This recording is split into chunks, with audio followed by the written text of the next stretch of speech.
recibimos, ya saben ustedes, que es jueves, a nuestro querido irrepetible Gabriel Albiac. ¿Qué tal? ¿Cómo estás? Muy buenas tardes, Jano. Aquí contentísimo de estar con vosotros, como siempre. ¿Qué nos traéis? Porque anda que esta semana ha habido muchas cosas, ¿eh? Esta semana ha habido de todo, pero permítame que quizá por limitaciones gremiales yo me quede con esa especie de impresión de devastación del mundo cultural en la que estamos viviendo. La verdad es que vivimos en tal tensión de problemas inmediatos, cosas tan terribles como la incorporación de los delitos de terrorismo en la amnistía, cosas tan terribles como el camino abierto hacia el referéndum de independencia en Cataluña, que olvidamos otras cuestiones que quizás nos hieren de un modo menos inmediato, pero que sin embargo a la larga son igual de trituradoras. A mí me preocupa muchísimo esa especie de desertización del universo cultural español que se está produciendo. Una desertización que los que venimos años, en mi caso, escribiendo en los medios de comunicación y teniendo continuamente colaboración con la prensa, nos ha golpeado muy bruscamente en el acontecimiento del despido fulminante de Fernando Savater del diario El País. Vamos a ver, no estamos ante un despido vulgar y común.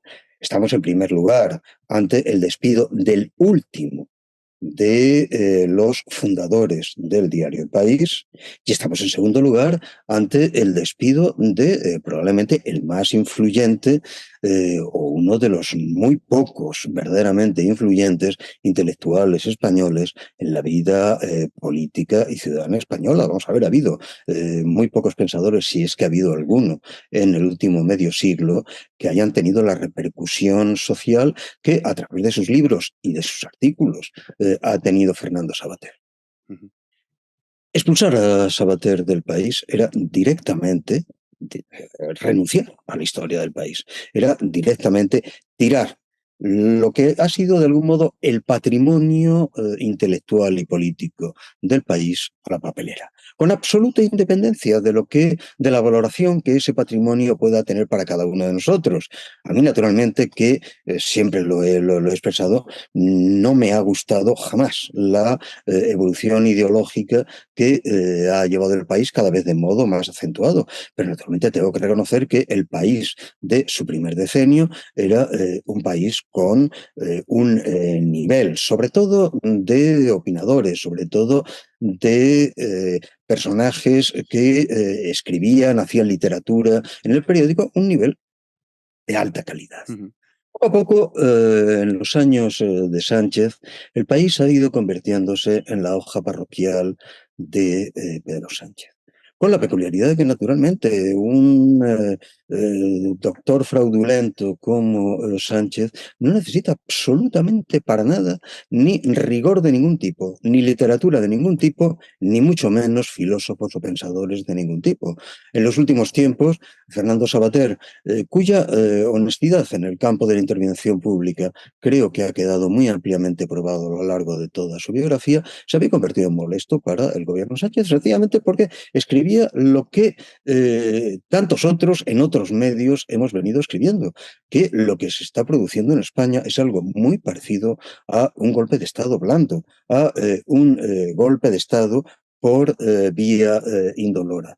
Y naturalmente que a Fernando Savater no lo han expulsado del país, esa banda de mindundis, de personajes mediocres que ocupan en estos momentos la dirección del país. Fernando Savater ha sido directamente expulsado del periódico que él fundó y del que él era la última firma realmente prestigiosa, ha sido expulsado directamente por el presidente del gobierno. Una cosa inaudita, algo que uno hace unos años decimos, bueno, vamos a acabar, este país va a acabar siendo Venezuela. Pues mire usted, ya ha acabado Venezuela. Ya estamos en el momento en el que un presidente de gobierno pone y quita columnistas en un periódico, incluidos los más prestigiosos. Y si me permites, voy a añadir un segundo aspecto a esta especie de putrefacción de la vida cultural española. Ujú. Sí, sí. España tiene uno de los tres más grandes museos de Europa, que es casi decir de los tres más grandes museos del mundo. Museo del Prado, que junto al Louvre y el Hermitage son el Olimpo de la pintura. Y en algunos sectores de la pintura, directamente el Prado por encima de cualquier otro. Pues bien, resulta que el nuevo ministro de Cultura, un sujeto que se llama Urtasun y que no sé de dónde ha salido, cuando oí el nombre dijo, anda, este es el que era boxeador hace... No, hombre, no, que aquel murió, no sea bruto. Bueno, pues no es boxeador, pero como si lo fuera. Entonces, este buen hombre se le ha ocurrido la idea fantástica de que hay que depurar a los museos, hay que hacer una especie de cancelación museística y hay que depurar a los museos de sus herencias coloniales, sus herencias ideológicas, sus herencias misogínicas y hacer una reestructuración de los museos en términos anticoloniales, de género, de no sé cuántas tonterías. Y vamos a ver, es que tampoco es mucho pedirle al señor Otasun que lea un par de libros, que se entere que el museo es un invento reciente, es un invento de final del siglo XVIII que suple con la llegada de las sociedades burguesas a lo que antes eran las colecciones reales, que no se ajustaban al tipo de modelo que propone el museo, sino sencillamente al capricho, al gusto, y que podías tener un cuadro de Rubens al lado de una concha recogida en la playa que tenía una forma rara. Eso eran las colecciones reales. El museo es otra cosa. El museo es ese momento absolutamente esplendoroso en el que en el último decenio del siglo XVIII se cobra la certeza de una universalidad del genio humano y se cobra conciencia de la necesidad de crear una especie de grandes templos que erijan en el lugar sagrado de la especie precisamente a lo que son los más altos productos de su pensamiento. Y naturalmente que ahí tienes algo que supera infinitamente a los simples individuos. Tienes algo que probablemente es la última de las grandes religiones. La religión, si hay una última gran religión en el siglo XX, es la religión del arte. Y el señor Otasun debería entender que si depuras a esa religión del arte, de todo lo que a esa religión ha venido de otros sitios puede ser de otros lugares geográficos, por supuesto, pero de otros lugares geográficos donde, de haber permanecido esos objetos, habrían sido destruidos. Los objetos que se veneran en el British Museum o en el Louvre, referidos a las civilizaciones antiguas, no existirían, serían polvo si no se hubieran recogido en el British Museum o en el Louvre. Pero no pensemos únicamente en espacios geográficos, son también espacios simbólicos.